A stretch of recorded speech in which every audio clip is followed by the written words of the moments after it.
कि जमालपुर कारखाना, चूँकि बिहार में एकलौता कारखाना जमालपुर कारखाना है, इसको पूर्व मध्य रेलवे में शामिल करिए। और लेकिन दुर्भाग्य देखिए कि एक कारखाना होने के बावजूद किसी सरकार का ध्यान हमारे कारखाना की तरफ नहीं आकृष्ट हो रहा है। आज आम बजट, और इस आम बजट में सामाहिक रेल बजट को लेकर के हम जमालपुर रेल निर्माण कारखाना संघर्ष मोर्चा में शामिल विभिन्न दल के लोग लगातार आंदोलन कर रहे हैं, प्रदर्शन कर रहे हैं, सरकार को पत्र भी लिख रहे हैं। लेकिन यह सरकार इतना निरंकुश हो गया है कि यह आम आदमी के हितों की लगातार उपेक्षा कर रहा है। जमालपुर रेल कारखाना जो एशिया का सबसे प्रसिद्ध कारखाना है, इस 74वां बजट में भी इसके साथ धोखा हुआ। मोर्चा की जो मांगे थी कि डीजल सेट को इलेक्ट्रिक सेट में तब्दील किया जाए, घोषणा नहीं हुई। वाई लेक पर नया स्टेशन दिया जाए, घोषणा नहीं हुई। रेलवे विश्वविद्यालय की स्थापना की जाए, घोषणा नहीं हुई। और हमारा जो प्रमुख मांग है कि जमालपुर कारखाना, चूँकि बिहार में एकलौता कारखाना जमालपुर कारखाना है, इसको पूर्व मध्य रेलवे में शामिल करिए। और लेकिन दुर्भाग्य देखिए कि एक कारखाना होने के बावजूद किसी सरकार का ध्यान हमारे कारखाना की तरफ नहीं आकृष्ट हो रहा है। इससे बड़ा इस शहर का दुर्भाग्य क्या होगा। इसके विरोध में जमालपुर रेल निर्माण कारखाना संघर्ष मोर्चा ने आज प्रधानमंत्री, रेल मंत्री और वित्त मंत्री का पुतला दहन करने का काम किया। क्योंकि मेरा सीधा मानना है कि यह जमालपुर, जो कि एशिया महादेश का गौरव होता है, भारत के रेलवे का जनक है, और लगातार यहाँ के क्षेत्रीय जनप्रतिनिधि हो, चाहे सरकारें हो या केंद्र सरकार हो, इस कारखाना के साथ धोखा करने का काम कर रहा है, सौतेला व्यवहार करने का काम कर रहा है, जिसके विरोध में हम लोगों का आंदोलन निरंतर जारी है। क्या नाम हुआ? पप्पू यादव, जिला अध्यक्ष समाजवादी पार्टी मुंगेर, संयोजक जमालपुर रेल निर्माण कारखाना संघर्ष मोर्चा। संघर्ष मोर्चा की ओर से पुतला दहन किए हैं। ये जो बजट इस बार हुआ है, आम आदमी के साथ धोखा है, बेरोजगार के साथ धोखा है।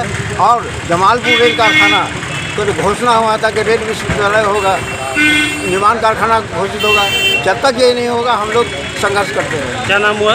विजय कुमार मंडल, प्रदेश सलाहकार, भारत जन जागरण दल। आज जो बजट पेश हुआ, इस बार फिर जमालपुर कारखाना के साथ धोखा हुआ है। और जमालपुर कारखाना में जिस तरह से पहले 22,000 मजदूर काम करते थे, कारखाना बिल्कुल उजड़ता जा रहा है। और इस बजट में भी जमालपुर कारखाना के साथ न्याय नहीं मिला है। इसके विरोध में मोर्चा ने रेल मंत्री, वित्त मंत्री और प्रधानमंत्री का पुतला फूका है। और मैं एक चीज़ विश्वास दिलाता हूँ, जब तक जमालपुर कारखाना में 22,000 की बहाली नहीं होती है, जब तक 22,000 मजदूर यहाँ काम नहीं करते हैं, और जमालपुर कारखाना में जो भी सुविधाएं है, वाई लेक की व्यवस्था हो या विश्वविद्यालय की दर्जा हो, जब तक जमालपुर कारखाना में ये सब तमाम सुविधाएं उपलब्ध नहीं होती है। क्योंकि मैं बताना चाहता हूँ, इसके पहले से भी जो कारखाना है वो बहुत आगे है। और जमालपुर कारखाना के साथ जिस तरह का व्यवहार केंद्र सरकार कर रही है, यह बर्दाश्त हम नहीं करेंगे। जब तक जमालपुर कारखाना में 22,000 मजदूर काम नहीं करेगा, तब तक जमालपुर रेल निर्माण कारखाना संघर्ष मोर्चा सड़क पर लगातार आंदोलन करेगी। और जमालपुर से लेकर दिल्ली तक को जा करके हम हिला देंगे, तब तक चुप हम नहीं बैठेंगे। क्या नाम हुआ? रविकांत झा, भारत जन जागरण दल के जिला अध्यक्ष। बेरोजगार विरोधी है। रोजगार के लिए उसमें कोई ज़्यादा व्यवस्था नहीं किया गया है। निजीकरण का बहुत ज़्यादा बजट में व्यवस्था है। महंगाई पर कोई उसको व्यवस्था नहीं है। और जीएसटी और बढ़ा देने का काम किया। जीएसटी से लोगों महंगाई और बढ़ेगा। जीएसटी पर कोई ये नहीं किया।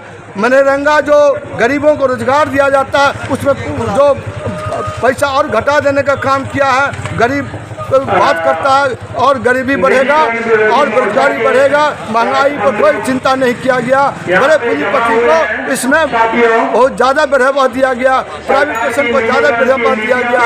निजीकरण को ज़्यादा बढ़ावा दिया गया। क्या नाम हुआ आपका?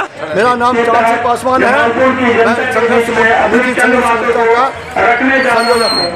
क्या बोलना चाहते हैं? यह बजट जो है जमालपुर के साथ धोखा है और जमालपुर को आगे में झोंका है। जिस तरह से रेल निर्माण संघर्ष मोर्चा जमालपुर कारखाने के विकास के लिए पिछले 15 वर्षों से अनवरत संघर्ष कर रही है, यह जो धोखा मिला है, इस धोखा के साथ और चुनौती के साथ हम लोग आगे रणनीति को और बनाएंगे और जमालपुर कारखाने के विकास के लिए जोरदार आंदोलन करेंगे। इसलिए कि यह जो आम बजट है, यह जमालपुर के साथ धोखा है और आगे में जमालपुर को झोंक दिया है। तो हम लोग पुनः संघर्ष करेंगे, आंदोलन करेंगे। ये सरकार तक हमारी बात पहुंचेगी। धन्यवाद। नाम क्या हुआ? मेरा नाम कृष्णानंद राउत, एक्स वार्ड पार्षद जमालपुर नगर परिषद, जिला लोजपा महासचिव। तो अपनी राजधानी मुंगेर को बनाया और मुंगेर को ही अपनी कर्मभूमि चुना। तो मुंगेर यहाँ ऐतिहासिक जगह है, कर्ण की धरती है, मीर कासिम की धरती है और औद्योगिक नगरी है। मुंगेर जमालपुर कारखाना एक समय हुआ करता था, 22 से 23 हजार मजदूर काम करते थे। अब 22,000 मजदूर में एक मजदूर अगर 5 परिवार चला रहे हैं तो 22 को 5 से गुना कर दीजिए, 1,10,000 आदमी का रोजी रोटी चलता था।